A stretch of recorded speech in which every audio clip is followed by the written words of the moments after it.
Hello students, कैसे हो आप सभी। उम्मीद करती हूँ बहुत अच्छे होंगे और बहुत ही मन लगाकर अपनी पढ़ाई कर रहे होंगे। मैं प्रिया स्वागत करती हूँ आपका आपके यूट्यूब चैनल प्री 10 क्लासेस में, जहाँ पर हम पढ़ रहे हैं क्लास 10th का साइंस का चैप्टर नंबर 13। चैप्टर का नाम है हमारा पर्यावरण और पार्ट नंबर 6। इस चैप्टर की पार्ट नंबर 6 है, मतलब छठी वीडियो है। इससे पहले मैंने आपको इस चैप्टर की 5 वीडियोस करा दी है।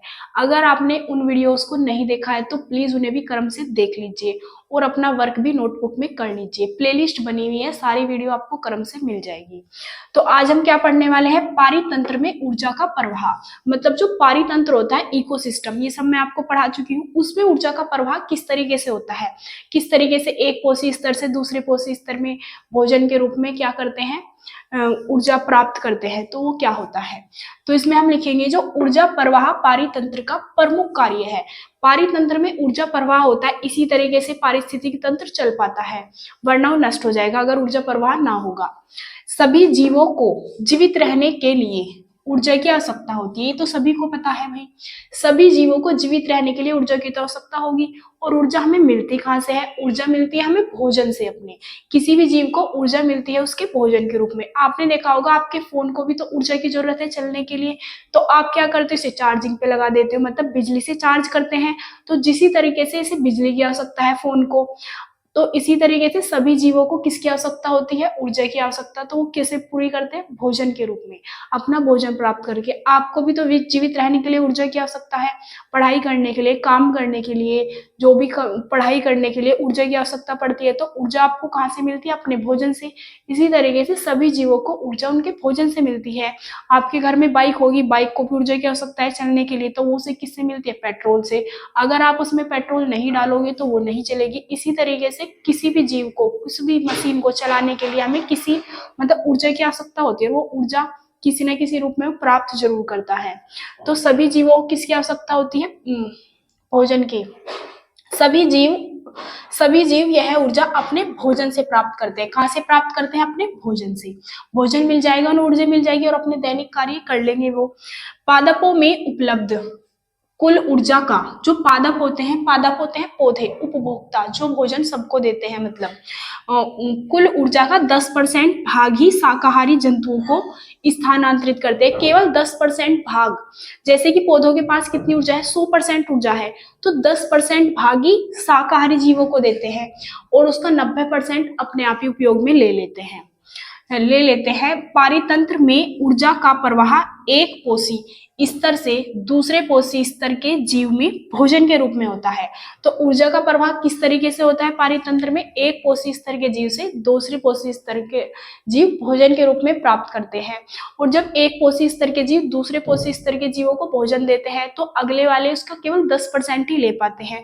90% वो अपने पास ही रख लेता है, अपनी ऊर्जा के रूप में उसका खर्च हो जाता है या वेस्ट हो जाता है। अगली पीढ़ी को केवल 10% ही मिल पाता है। इसी तरीके से हमें कोई भी चीज अगर खानी है तो हमें प्राकृतिक रूप से, जैसे कि आपने आम पेड़ से तोड़ा, उसे खा लिया, तो मतलब उसको आपको पूरा मिल गया। लेकिन अगर आप उसका जूस बनाते, पहले इस तरीके से बहुत कुछ करते, तो आधी ऊर्जा क्या हो जाती है, उसकी वेस्ट हो जाती। तो प्रकृति ने हमें किस चीज को जैसे दिया है ऐसे ही खा लेना चाहिए, तो उससे हमें 100% एनर्जी मिलती है उसकी, वरना उसकी आधी एनर्जी या आधी ऊर्जा ऐसे ही नष्ट हो जाती है, इधर उधर मतलब बर्बाद हो जाता है, वो 100% नहीं मिल पाता। उम्मीद करती हूँ यहाँ तक आपको समझ आ गया होगा। अब आप इसका स्क्रीनशॉट लेके नोट कर लीजिए। फिर हम 10% का नियम पढ़ेंगे, लिंडमैन का बहुत इंपॉर्टेंट नियम है वो, तो आप इसे स्क्रीनशॉट लेके नोट कर लीजिए। अब हम आगे देखते हैं 10% का नियम या फिर लिंडमैन का 10% का नियम। ये क्या होता है, लिंडमैन के अनुसार, मतलब लिंडमैन ने बताया था ये सबसे पहले कि किसी पारितंत्र में एक पोषी स्तर से, कोई पारितंत्र है, इकोसिस्टम है, उसमें क्या है, एक पोषी स्तर से दूसरे पोषी स्तर को ऊर्जा का केवल 10% भाग ही स्थानांतरित कर पाता है। जैसे कि भोजन एक पोषी स्तर से दूसरे पोषी स्तर के जीव जैसे भोजन प्राप्त करते हैं उससे, तो उसका केवल 10% भाग ही स्थानांतरित कर पाता है एक कोशी स्तर। और क्या होता है, इसका शेष 10%, 90% ऊर्जा उस जीव द्वारा स्वयं उपयोग कर ली जाती है या फिर वेस्ट हो जाती है। तो कुल मिला के 10% का नियम क्या कहता है, लिंडमैन ने ये बताया था, एक पोषी स्तर का जीव दूसरे पोषी स्तर के जीव को ऊर्जा का केवल 10% भाग ही स्थानांतरित कर पाता है, मतलब उसे दे पाता है। जो 90% भाग है वो अपने आप ही उपयोग में कर लेता है या फिर वेस्ट हो जाता है। तो ये क्या नियम था, लिंडमैन ने दिया था, लिंडमैन का 10% का नियम। सबसे पहले ये बात लिंडमैन ने बताई थी, इस वजह से इस नियम को हम लिंडमैन का नियम भी कहते हैं। या तो आपके एग्जाम में ऐसा आ सकता है, इसे 10% का नियम या फिर लिंडमैन का नियम। इसका एग्जाम्पल समझ लीजिए, जैसे कि यहाँ पे हमारे पादप है, क्या है यहाँ पे, पादप।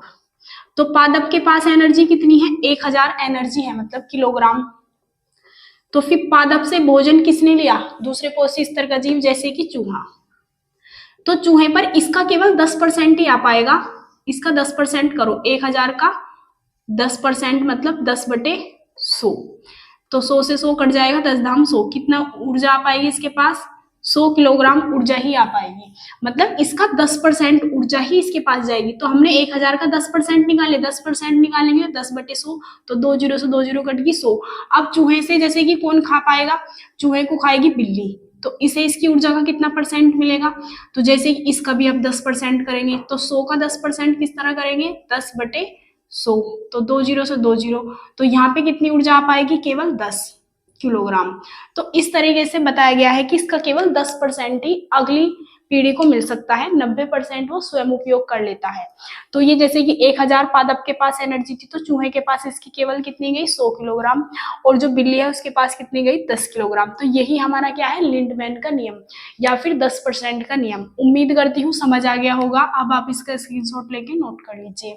और अगर आप हमारे चैनल पर नए आए हैं तो प्लीज चैनल को सब्सक्राइब जरूर कर लीजिए, वीडियो को ज्यादा से ज्यादा शेयर कीजिए और कमेंट करके जरूर बताइए वीडियो आपको कैसी लगती है और किस तरीके से, मतलब आगे बताइए कि मैं लिख के पढ़ाऊँ या ऐसे ही मतलब साथ साथ लिखवा के पढ़ाऊँ। तो ये बात मुझे आप जरूर बता दीजिए कमेंट में, फिर आप जैसे कहेंगे मैं ऐसे ही पढ़ा दूंगी। अब मिलते हैं अगली वीडियो में, तब तक के लिए जय हिंद जय भारत। अब आप नोट कर सकते हैं।